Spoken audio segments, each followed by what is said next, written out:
അപ്പോൾ കഴിഞ്ഞ വീഡിയോൻ്റെ ബാക്കി വീഡിയോ ആണ് ഇത്. റിച്ചു ആണെങ്കിൽ ഈ റോട്ടിൽ കൂടെ ഇടയ്ക്കിടയ്ക്ക് സൈക്കിളും കൊണ്ട് വരാറുണ്ടെന്നൊക്കെ പറഞ്ഞു. ഞാനാണെങ്കിൽ ഇത് കണ്ടിട്ട് പോലുമില്ല.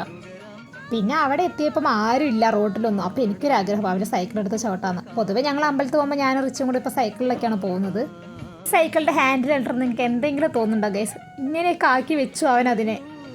ഒരു സാധനം നേരെ വാങ്ങിച്ചു കൊടുത്തു എന്ന് വെച്ച് കഴിഞ്ഞാൽ അതിനെ എങ്ങനെ നശിപ്പിക്കാം എന്നുള്ളതാണ് അവൻ കണ്ടെത്തുക.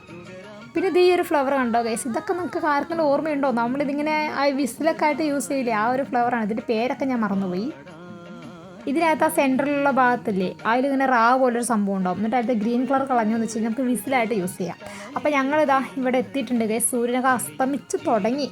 അപ്പോൾ ഞങ്ങൾ പാലത്ത് എത്തിയിട്ടുണ്ട്. ഇവിടെ എത്തുമ്പോൾ തന്നെ നല്ല തണുത്ത കാറ്റ് വീശുന്നുണ്ട് കേട്ടോ ഗൈസ്.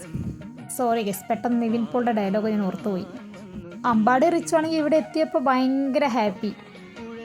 പക്ഷെ കുറച്ച് ഡേഞ്ചറാണ് പാലം. കാരണം എന്താ വെച്ച് കഴിഞ്ഞാൽ ഇതുപോലെ വികൃതിയുള്ള പിള്ളേരെയൊക്കെ കൊണ്ടുവന്നതെന്ന് വെച്ച് കഴിഞ്ഞാൽ നമ്മൾ നന്നായിട്ട് ശ്രദ്ധിക്കുക തന്നെ വേണം.